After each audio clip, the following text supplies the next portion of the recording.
There's something really fitting about this place, this architecture that surrounds us. It feels like a place that could be found floating in space. You have this massive Borg cube of information. You could just imagine it in 10,000 years, sort of floating out in the cosmos somewhere, the last remnants of humanity. But there already is an example of that, a kind of future memory of the human race. And that's what we're here to discuss tonight, which is the Voyager space program and the gold record that's on the probes that are now sent out outside the solar system. The image you see here is, it's not a record that's on the space program, but it does have a connection. It took 76 hours to get to the moon, and if you think about the 3 travelers who went there first, are in a very small little capsule, and 76-hour long trip is pretty long to be confined with 2 other grown men. And one of them, Neil Armstrong, decided to bring a soundtrack. So he brought this album, which was by Les Baxter, who became a kind of the forefather of Exotica. He made all these very strange albums that were hugely successful in the 50s, imagining what the music would be like in different cultures. So it was this incredibly Orientalist imagination of what music might be in Polynesia, for example, or in Peru. And it really played into a lot of the kind of fears and desires of a Western audience for those places, and also the ignorance of the Western audience for those places. But he was very, very successful, and he worked on this album with a man called Dr. Samuel J. Hoffman, who was an actual practicing doctor, but he had a sideline in playing the theremin, which I am going to inflict upon you now. You won't thank me afterwards, but let's see how it goes.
Get the impression.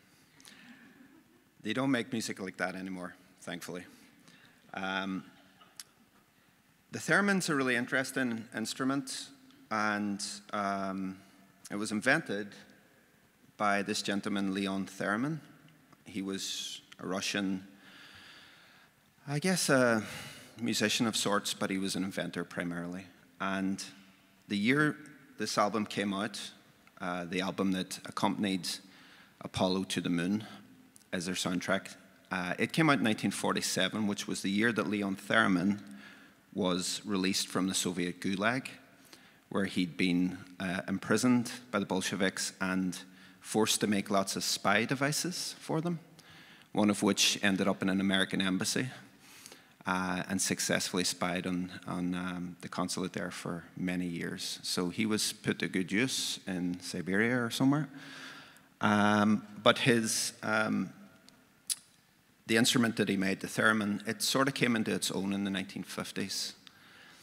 And it became the sort of principal sound for everything futuristic, what we would now see as very retro-futuristic.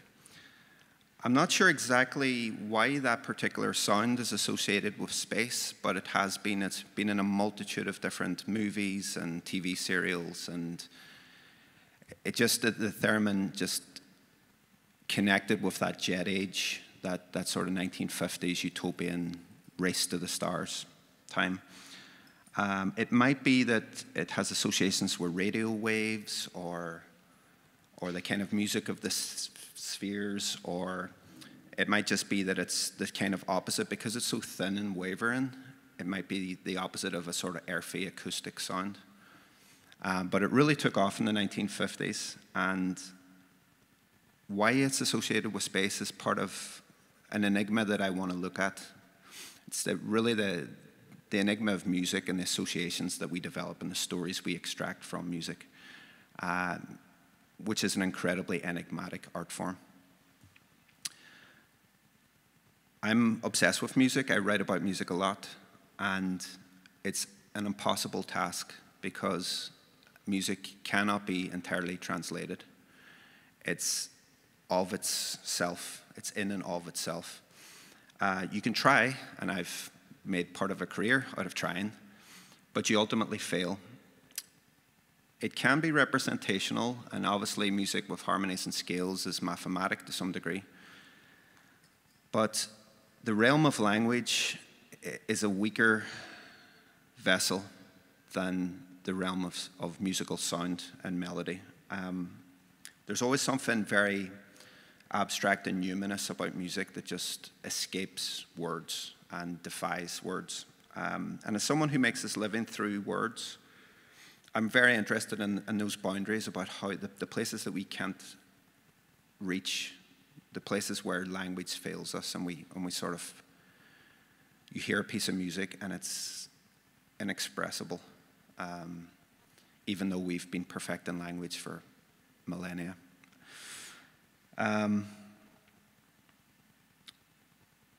So that pushing beyond the boundaries is something we'll come back to. I want to play just another piece of music that isn't on the gold record before we look at the material that is. And you'll recognize Miles Davis. So alas, he's not on the gold record, although in my opinion he should be. But he's vital, and he's vital in terms of the otherworldly quality that we're looking at in terms of music and outer space. There's a sort of overlap there, and you might think that it's, you know, the purveyor of a kind of street jazz. What does that have to do with the stars? But there's a sense of discovery that very much makes him a quite a visionary, otherworldly figure, I think. I'm going to play something from my favorite album of Miles Davis. It's called In a Silent Way. His guitarist on this album was a young Englishman called John McLaughlin, who went on to do amazing stuff on his own. And he said of working in Miles's band that he was unlike other band leaders because he didn't want to impose anything on any of his musicians. Instead, he said, quote, he wanted to bring the unknown within us out. I'll just play just a little bit, just to show you. It's a kind of music that really, it defies a lot of the rules of music.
to stop it there at a very cruel spot, just as Miles is about to start.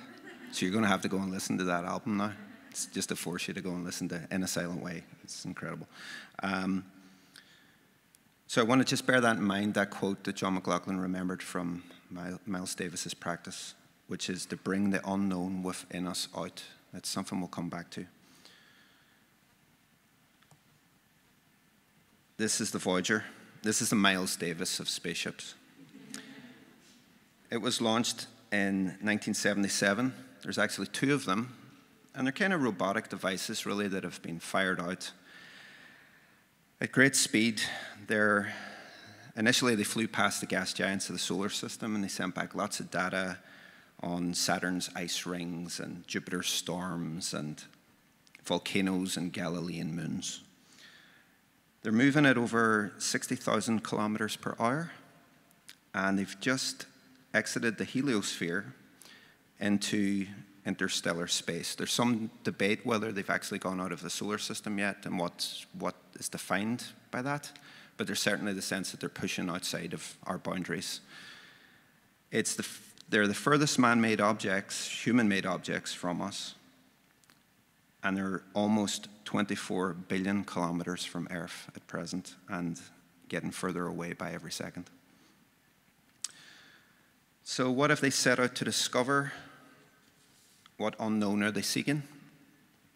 Well, there's a quote from one of the figures behind the project and a childhood hero of mine, Carl Sagan, who you'll recognize. I was obsessed with cosmos as a child. Instead of going out and playing with other kids, Carl Sagan was my friend. Carl Sagan has an amazing quote that I think sums up the wonder of astronomy, and it's something that I was captivated by. And when Yale kindly said you can give a talk on anything, I thought, well, let's do a talk on something that has nothing to do with anything I work on. And astronomy was one of my longest, deepest loves. And I think it's summed up by this paragraph from Carl Sagan. So he says, "There's a place with 4 suns in the sky, red, white, blue, and yellow. 2 of them are so close together that they touch, and star stuff flows between them. I know of a world with 1 million moons. I know of a sun the size of the Earth and made of diamond. There are tiny grains between the stars with the size and atomic composition of bacteria. There are stars leaving the Milky Way and immense gas clouds falling into it. There are turbulent plasmas riving with X and gamma rays and mighty stellar explosions. There are perhaps places which are outside our universe. The universe is vast and awesome, and for the first time, we are becoming a part of it." What he meant by "for the first time we are becoming part of it" was the Voyager program. This is one of the gold records that's on the Voyager spacecraft. And I'll show you some pictures. Those are the instructions of actually how to play the record. That's the manual. And then I think that's her position in space. But just some photos of how it was made. Pretty much pressed like a normal vinyl record, except it was mostly made out of copper, plated in gold, and then with an aluminium cover to protect it. And that's it being attached to the Voyager. So what would the Voyager gold record say to an alien, or the Voyager spacecraft say to any kind of alien who managed to chance upon it? Well, it would tell them how we can utilize metals and electricity, how we can utilize nuclear power. There's a plutonium-238 thermoelectric power generator on both. But it would also tell them how we can capture voices in objects and how we hear through vibrations in the air. There are lots of other information on board, some of which you can see here. So you have everything from continental drift to fetuses and diagrams in the human body, lots of cultures around the world, different shelters, different ways of life. And they're just snapshots of what life on planet Earth is like. But the most fascinating thing on there are the songs. We may not be able to entirely translate songs, but they do contain stories. Who, what, where, when, why. On the record, the gold record, you have polyrhythms from the Congo rainforests and the Peruvian Andes. You have morning star odes from Australian indigenous people and Navajo night chants. There are songs about bells and nesting birds and fairies and melancholy. This talk could actually be entirely different. We don't have time to go into every song that's in it, so you could have a totally different version. I'm going to pick maybe about 6 or 7. One of the things that I think is important to bear in mind, it's a flawed, inevitably flawed project. You can't really represent the human race on a record. And there's political questions that perhaps we can get into in our discussion. But there is the fulfillment, or the suggestion at least, of a quote that's always stayed with me. It's a quote by the Roman poet, the African Roman poet Terence, where he said, "Nothing human is alien to me." There's lots of difference in the music. There's lots of difference in an image like this, but there are considerable overlaps and concerns and necessities that seem innately human. One thing that's innately human is when you raise a glass to toast someone's health, which seems to be the case through a vast variety of cultures, often cultures that have never come into contact with one another until modern times. And they all still toast each other's health. So I'm interested in not only the differences, but the similarities and overlaps. And the two need each other. The similarities need the differences to exist. So one of the things on the gold record are greetings in 59 languages. So you have Arabic, Spanish, Bengali, Hebrew, Persian. You have ancient languages that are effectively extinct outside of academic circles, and modern languages like Esperanto. And they're all greeting a potential alien civilization that discovers this. They're all greetings in different languages. I'll just play. Silema gemen. Oitinis poteste chairete. Eirenikos pros philos eleluthamen philoi. Paz e felicidade a todos. 各位好嘛，祝各位平安、健康、快樂。Adanish lushulmu. Здравствуйте, приветствую вас. So, although they're greetings, and that's our common humanity, they're all very, very different from one another, actually, in meaning. My favorite is the Thai version, which translates as, "Hello, friends from far land." I love this idea of space as far land. And I was obsessed with this idea as a boy. I always wondered why I was really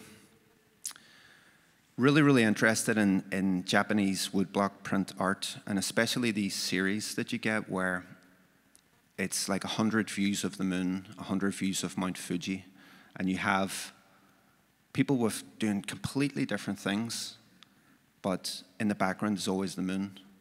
So there'll be a warrior climbing up a battlements to assassinate someone, and then there'll be, a sex worker in a brothel somewhere in Tokyo, and she'll be looking out her window and just seeing the same moon. And I was obsessed as a boy. I think it was my sort of entrance into astronomy. I was obsessed with this idea that the moon has always been there through all the different times, all the different civilizations, all the different places around the world. There was this common bell being struck. There was something that you could look at that you knew that Shakespeare looked at or Muhammad looked at. And that constant was very grounding in a sense, but it was also a consolation, I think. If you grow up in a place of conflict and division and chaos, there's something beautiful about thinking about elsewheres, just like the 100 views of the moon, the paintings. or the prince, the idea that other people elsewhere were doing things and seeing that same moon. So it was incredibly liberating, I think, as a child to picture that. But I do have friends who are terrified of astronomy, which seems unusual, but I was talking to a friend once, and I was saying that I love looking up at the stars, and I love the feeling of insignificance, I think, is wonderful. And she said that she finds it terrifying. And that's a really interesting mix of feelings. So the sort of comfort and desolation, wonder and terror, this idea culminates, I think, in the old idea, the old definition of awe, A-W-E. Apologies for my accent. But the old way that they used to describe in the Bible and the Quran an awe towards God was not just the modern meaning of awe as in wonder. It was a mixture of wonder and terror. It was fear as well. And there's something about the cosmos that has that quality. I remember being on a little island when I was a teenager in the Aegean Sea, and we were swimming at nighttime, and I swam up to these rocks, and I was lying back in the rocks looking up at the night sky, and there were so many stars that for a moment I had vertigo. I felt like I was going to fall off the face of the earth, and I had to grip the rocks. And it was a ridiculous feeling, but it was totally all-encompassing. I felt like I was standing on a massive precipice, or looking down, for the first time looking down at the sky rather than looking up, and that I was just going to fall into it. And I think that the Voyager program has that sense. You think about it in the sort of cold desolation of space, and that can be a terrifying emptiness and a silence, almost like the feeling that God is silent or the universe is indifferent to us. But it's reassuring too, because there's now a point of contact that's something that we created, that's no longer with us, that's somewhere else, and the idea that that's out there is actually quite consoling in a way. So it's difficult to sum up our species with the frailties of language or the bounds of language.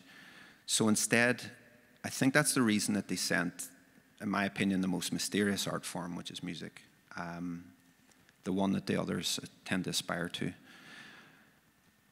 They sent those out as our message rather than just the written word or the visual.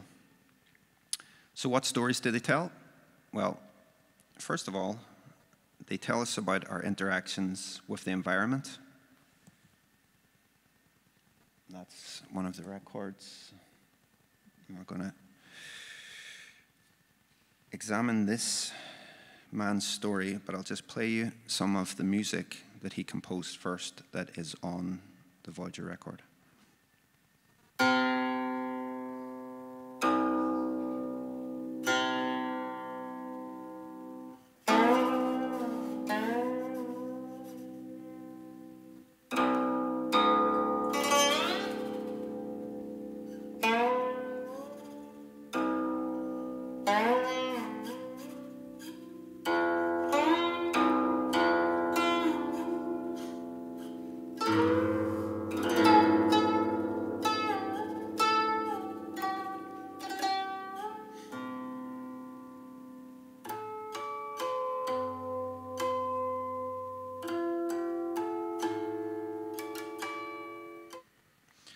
So that was composed by Voyager, who he learned to play the Japanese instrument. It's an ancient instrument called guqin, and it's a stringed instrument. And he was taught it by a master, and he was excellent in his studies, but it was only whenever he was taken out into this semi-mythical place across the Bohai Sea, and he was left there, that he began to truly reach a transcendence on this instrument. And he did so because it was said that he was left alone amidst all the sounds of nature and all the silences of nature, the rhythms and the breathing of waves and the wind through the trees and the flow of mountain streams. And he began to emulate these on his instrument. And it raised his music really into the realm of even higher than art, into some kind of sacred territory. The story of Boya is that he was sailing along a river during a huge downpour, and he was playing his instrument, and there was a woodcutter on the bank who was just mesmerized by the sound of it all. And his name was Zong Ziki. And Boya invited him on board, and he played them again a song that was dedicated to the mountains, which Zong Ziki said was as sublime as the mountains themselves. Then he played a song emulating the tempest and the river in which they were flowing, which Zong Ziki claimed was as powerful as those elements. And they became great friends, and Boya came to believe that only Zong Ziki could understand his music. Then the musician went off to tour the countryside alone, and when he returned, he looked for his friend, but found that his friend had died. So he played one last song at his friend's tomb, and then, this music, he smashed his instrument and never played music ever again. So there's so much in this song. You have nature, friendship, grief. It's contained within it, the place, the vernacular of that place, and the natural setting, but also this incredible story of friendship.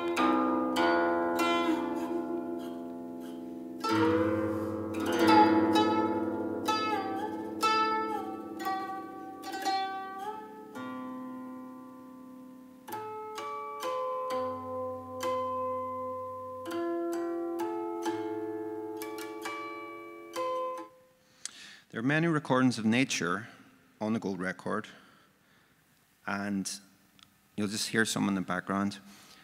There's a tendency to see the natural world as kind of innately benevolent, in opposition to man-made sort of industry and conquests. This is a particularly natural sound.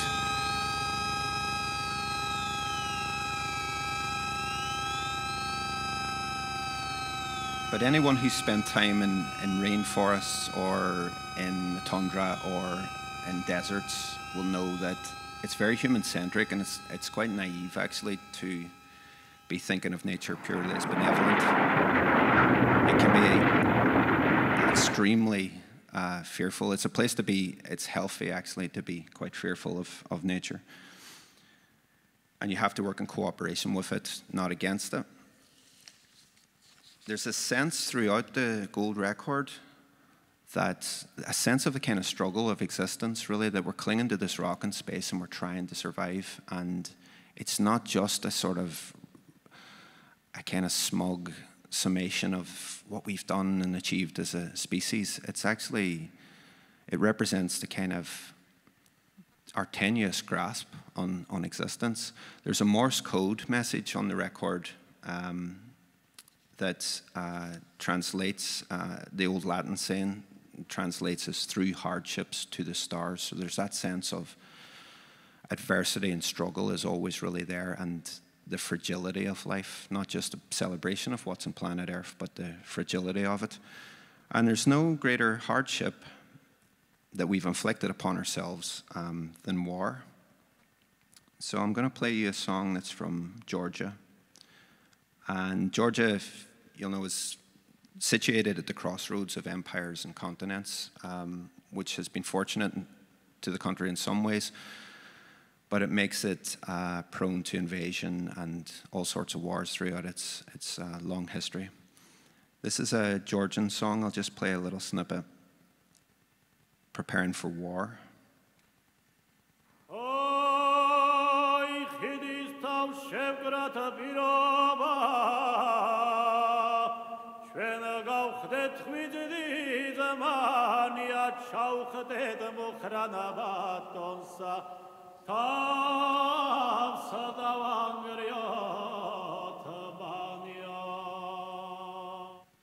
I wish I could play all of these songs in their entirety, but unfortunately, time is finite. The next song is an example where the war has happened, or the war has begun, or certainly the occupation. So this is a song that comes from the Bulgarian mountains. And it's the kind of place that's full of gorges and caves and caverns. And they have names like the Devil's Throat. And they're quite inhospitable places, but exactly the kind of places where a sort of freedom-fighting bandits would go to get away from any occupation force. And this is there's a story behind this song of I guess he's a kind of Robin Hood figure, or some people would see him as a bandit, and other people would see him as a freedom fighter. And he's called Delio. Delio was a Hajduk, which was a rebel fighter against the Ottoman Empire, who were occupying what's now Bulgaria at the time. And he is a picture of Hajduk, one of his coterie. At the time, the Ottomans were insisting that the locals convert to Islam, and had put the locals under very draconian conditions. And Delio decided to go up into the mountains and would attack imperial troops and carry out sabotage and things. And a rumor went around. He became a folk hero, essentially. He was known for his bravery and for fighting for the poor. And a rumor went round, which often happens in very different cultures, actually, that he couldn't be killed by conventional methods. So the Ottomans were said to have forged the silver bullet in order to kill Delio. Now, I'll play you some of the songs, and then I'll just translate a little bit, because the lyrics are fascinating.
Wonderful singing.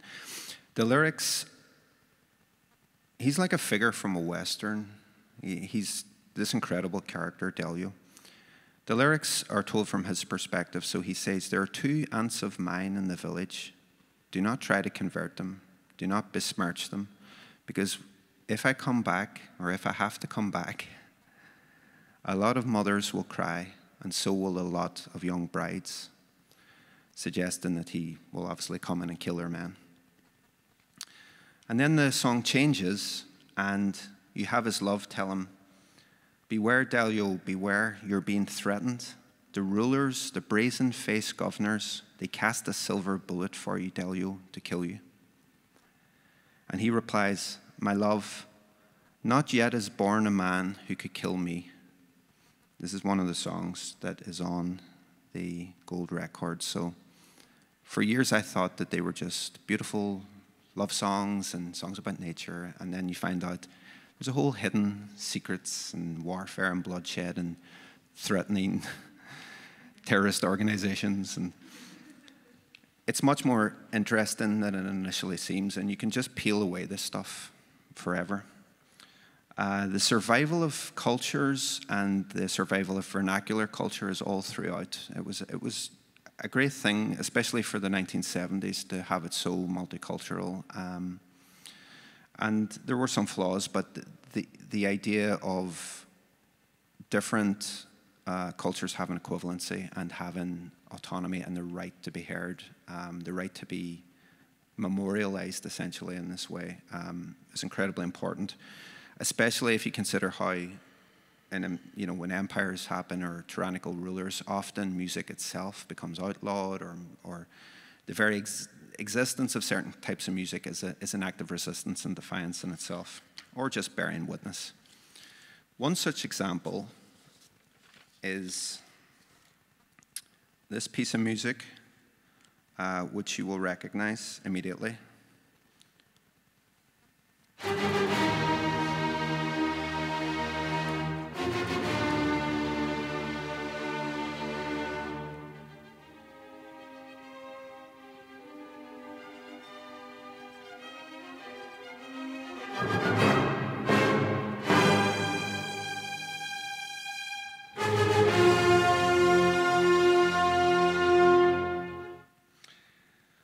So, Beethoven's Fifth, known as the Fate Symphony.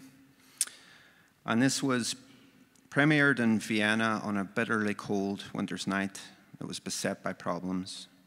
Vienna at the time was between occupations by Napoleon, and there's something about this symphony that has a sense of sort of Napoleonic power and might, but also hubris and doom. You get the sense of Napoleon's greatness and Beethoven's greatness. But really, I think what's really in this song, or at least is also in this song, is the fact that it's really about fate's greatness. It's about everyone being ultimately, nobody being invincible. So there's incredible might in that and power in that piece of music. But there's also an incredible sense of foreboding and doom. You'll also know this inclusion on the gold record.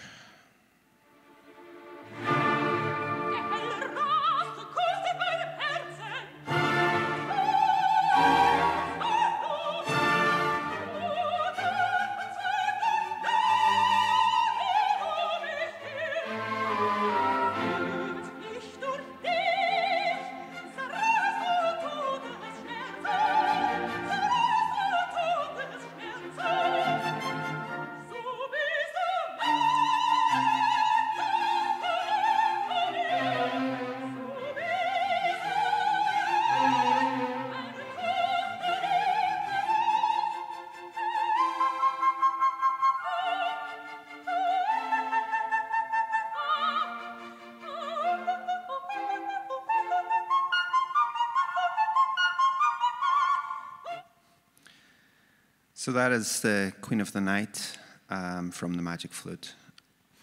The lyrics, I always thought this was an incredibly mysterious song, and not knowing the libretto, I thought it was maybe about love or beauty. And I was amazed to discover that it's about vengeance. Hell's vengeance, in fact. So the full title is Hell's Vengeance Boils in My Heart. It's a feeling we've all felt, of course. And the lyrics translate as, Hell's vengeance boils in my heart. Oh, it's the Queen of the Night actually exhorting her daughter to murder someone as well, on a side note. So the Hell's vengeance boils in my heart, death and despair blaze about me. Disowned be you forever, abandoned be you forever, destroyed be forever all the bounds of nature. Hear gods of revenge, hear the mother's oath. So a work of incredible genius, of course, but also a work of incredible foreboding. When he was conducting the Magic Flute, Mozart was already ill in what would prove to be a terminal illness.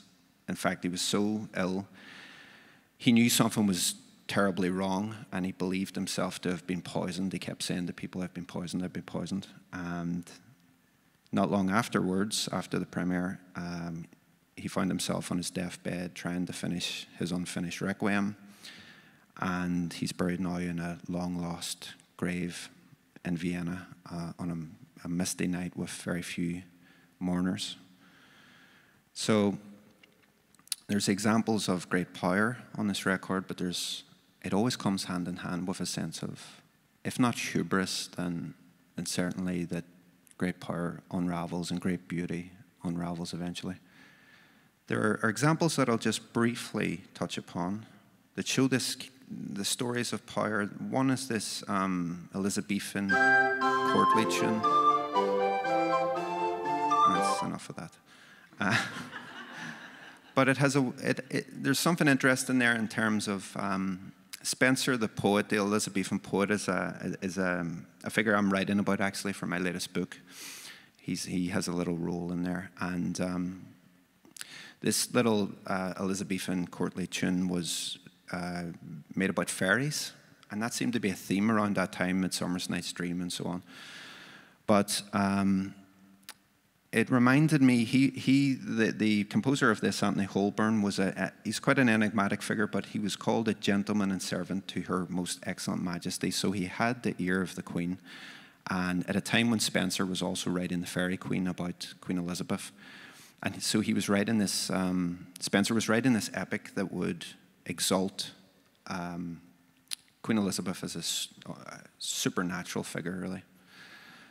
At the same time that he was involved in the massacre of Irish people in Tudor Ireland, and he was talking about, in his writings, he's simultaneously writing about fairies and courtly games and chivalry, and then at the other hand, he's sending these letters about, you know, Irish people cannibalizing each other because of the enforced famines that the Crown did and enforced upon Ireland. So there's these paradoxes of power at work throughout the gold record. Here's another example, which comes from Java, and it's called Kinds of Flowers. And initially it seems like an ode to nature, until you delve into it and you find out that the flowers that are being celebrated actually represents the regent's mistresses. Each one is a different mistress that he had. So you peel away gradually what appears to be, and you find these other stories. It's a work of incredible beauty, but it's not initially what it seems. One of the more problematic qualities on the record, there's a message from the UN Secretary General at the time, Kurt Waldheim. I'll just play a tiny little bit. As the Secretary General of the United Nations, an organization of 147 member states who represent almost all of the human inhabitants of the planet Earth, I send greetings on behalf of the people of our planet. It's not Arnold Schwarzenegger.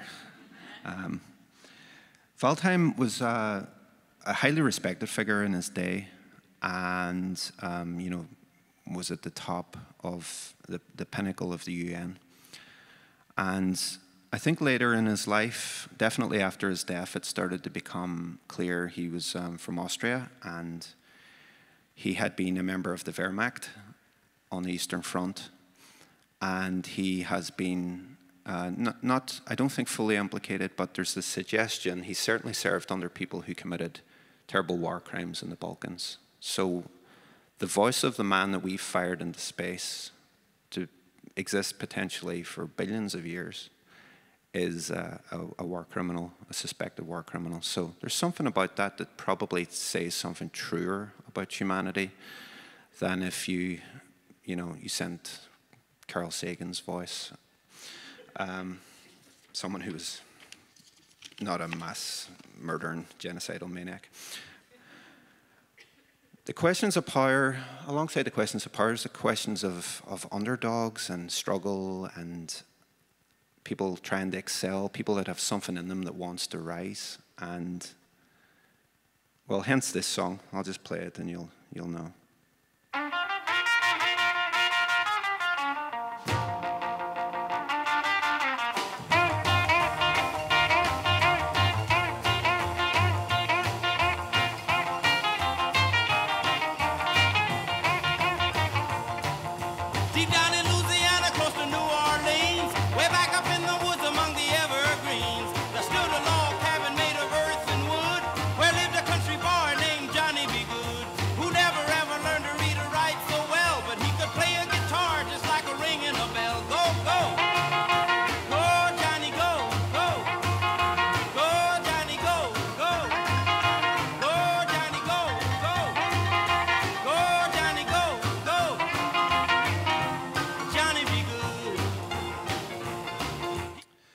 At the time after the Voyager was sent into space, I think it was on SNL, maybe I'm wrong, but Steve Martin said that a transmission had been received from aliens and that it took them a while to translate it, but the translation was "send more Chuck Berry." It's a song that's so ubiquitous, you've heard it a million times, but it's a song really about underdogs and about incredible talent and charisma, and you know, for Chuck Berry to make that and create this revolution that turned out to be rock music at a time of segregation and discrimination and everything, I just think it's a wonderful thing to have on there. Oh, Queen of the Night. We missed that one.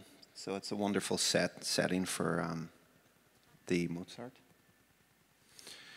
So if you think of the Voyager as a kind of wanderer through space, the two spacecraft in different directions wandering off, and that's something that has associations in musical terms with wandering minstrels and troubadours, and it's always been the way. Ireland had a tradition of blind harp players that would go around from place to place, and you have the tradition here of the kind of hobo folk singers or blues musicians who travel around the Deep South, and they made their way up to Chicago, and so that wandering spirit is very much within the music on the gold record.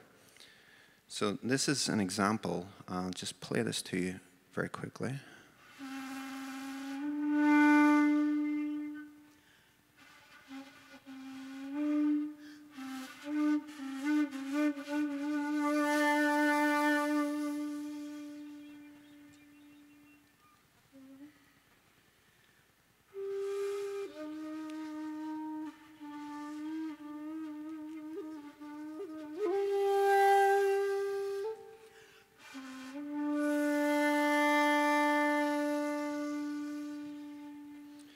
And what it evokes, so it's music that was collected by Kinko Kurosawa in the 1700s, and it's basically cranes in their nest, birds sort of nesting by a body of water.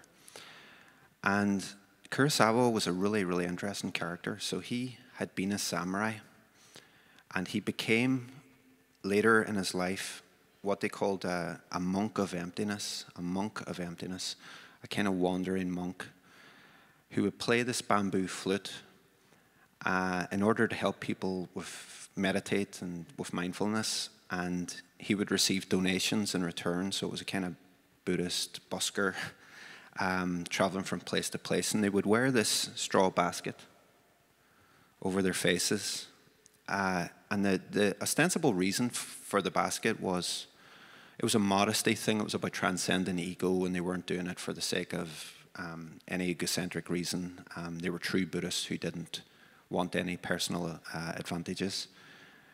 But actually, it seems that the reason that they had, another reason certainly that they had the baskets on their faces, was that as former samurai, they had very dark pasts and they had committed all sorts of activities. So they did not want to be known because their histories were following them around. Now, the authorities didn't like the idea of Roman ex-samurai monks of emptiness.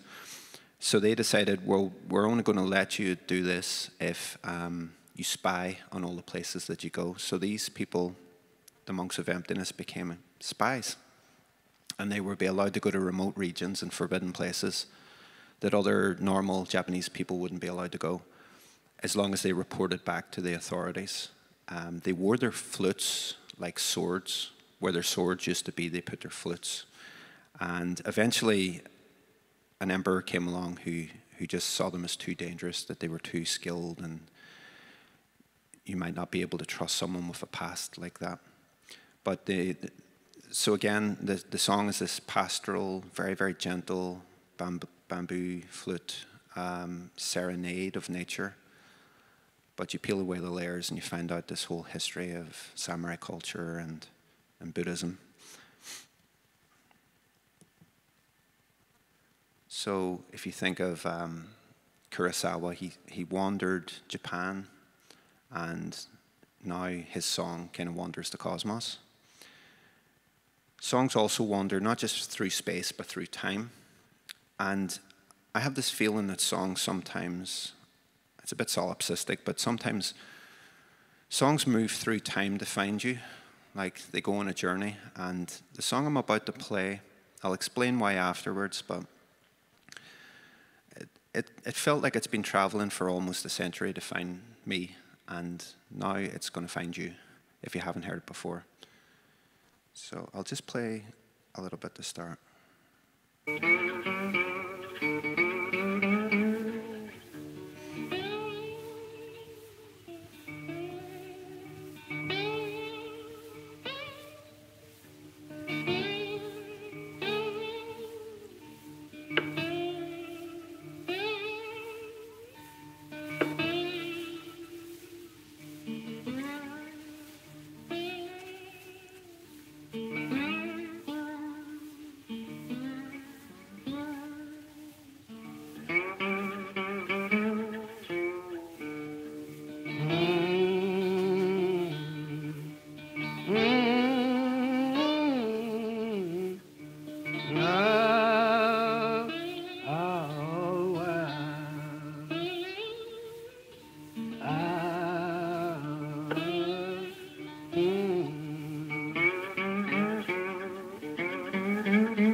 So that's a song called Dark Was the Night, Cold Was the Ground, and it's by Blind Willie Johnson.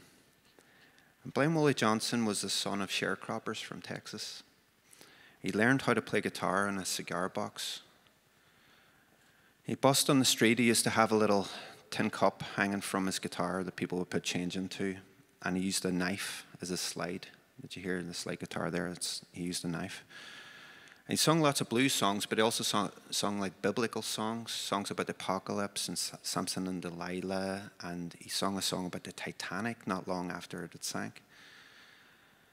Now, they think that he may have lost his sight gazing at the solar eclipse in 1905, but the story that people generally tend to believe, blues historians tend to think is authentic, is a story that he was deliberately blinded by his stepmother, who threw lye into his face while she was having an argument with his father.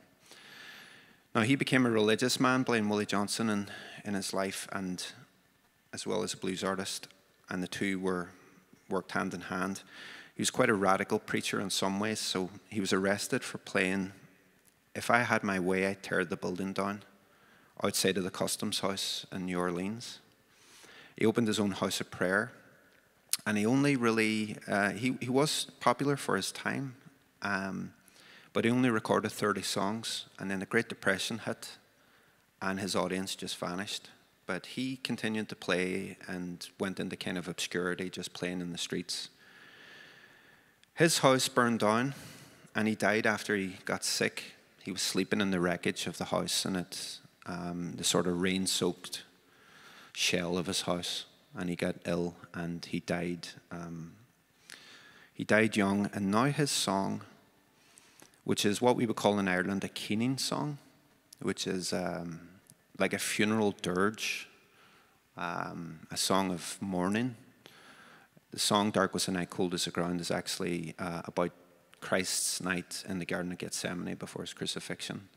So it's a song about mourning and existential doubt, but there's incredible beauty in there, and the idea that a man who died, who had this terribly hard life,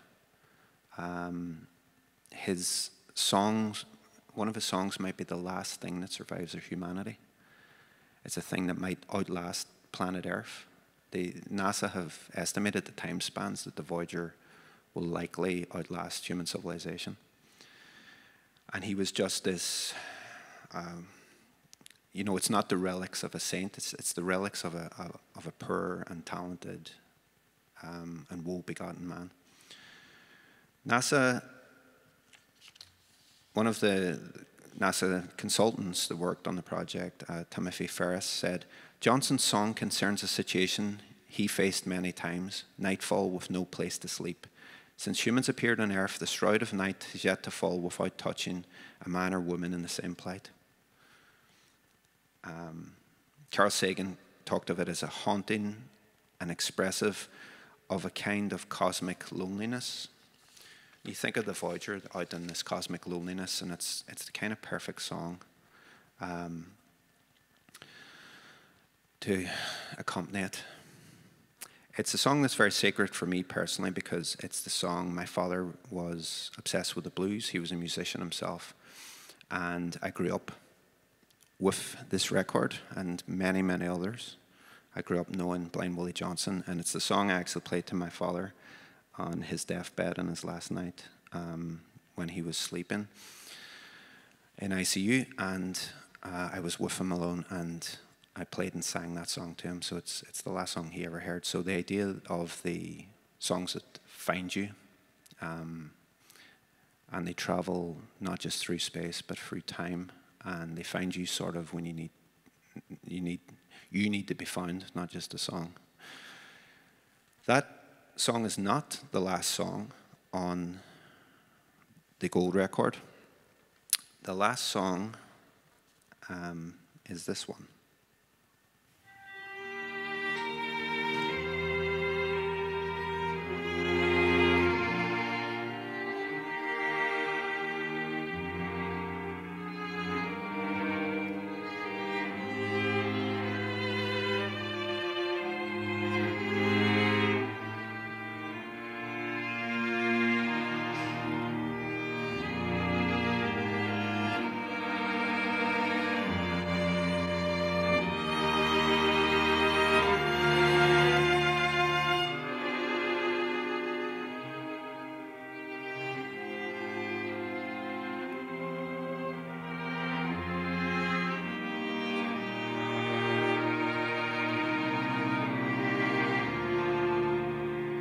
It's criminal to cut short Beethoven, but time is against us. This was the last song Beethoven completed when he was sick, and he died shortly afterwards. It was a very troubled time. Even before he was sick, it was a very troubled time in his life. He had lost the power of hearing, so he was deaf when he composed this. So it's a song that is not just about music, but the memory of music, composed by a man who would never hear it. So what an incredible gift that he gave us in his dying hours. He gave us a piece of music that he would never hear. And it's incredibly moving. I think it's a beautiful way to finish the gold record. And you think of a man who's composing these, or a woman who's composing these masterpieces in their heads, and you wonder, it makes me think about the mystery of music, about where does it come from, where does the inspiration come from, how does it find us? There is something that is, and there's something numinous that's going on. There's something bigger than rational explanation. It reminds me of a quote that Leonard Cohen said, if he knew where the good songs came from, he would go there more often. There's a sense of that mystery, and you know, they used to describe it as floating in the ether, but it's an otherworldly thing, almost like outer space. How do you tap into that? How do you get the transmissions to come? So there are many questions that the Voyager program raises and the gold records raise. One, I would suggest, is that we've maybe shown, in having this wonderful portrait of ourselves as a species, we have maybe shown a false portrait, and maybe it's too kind. There's a George Orwell quote where he says, "An autobiography is only to be trusted when it reveals something disgraceful." So there's the argument that the portrait is too kind, too flattering. But there are stories of war and stories of grief and stories of crimes in there as well, I think, once you start digging. There's the question of whether the alien civilizations that may find this, would they be capable of understanding it? Would they, you know, we assume through decades of Star Trek that they're going to be humanoid in form. They could be closer to jellyfish or bacteria. They may not be able to see or hear. They may just eat the Voyager spacecraft. And also, whether or not it's a good idea to tell them where we live in terms of the Milky Way, which there's instructions how to get to Earth, seems to me, potentially ruinous. But those are kind of human concerns. I'm sure aliens don't even think about these things. They may find that long after we're gone, it might be like a kind of our collective memory of ourselves that we've poured into this thing might well be the last thing that survives of us in the universe. And it may be the case that it's never, ever found, that it just floats in space, which is simultaneously depressing, but also quite poetic. I will leave you with the last song, which is not on the gold record, but it's actually the first musical notation we know of that was written down. So effectively, it's the oldest song yet discovered. It comes from Syria, 1,400 years BCE. And it's the Hurrian hymn number 6. And what it says to us across this vast ocean of time, just like the Voyager is across this vast space. That's Beethoven. This is the Voyager looking back at the Earth. So this is the last time the Voyager was able to see us. This tiny speck is the Earth, what Carl Sagan called the blue dot. This is the first musical notation from Syria, thousands of years ago. And it's speaking to us across oceans of space and time. It exemplifies the quality that art has and music has of time travel, essentially, and clairvoyance. We're hearing the thoughts of the dead, and we are hearing something from a long-gone era. And it suggests to us what I would think is the first starting point of all culture and of learning, and that's the importance of our ability to listen.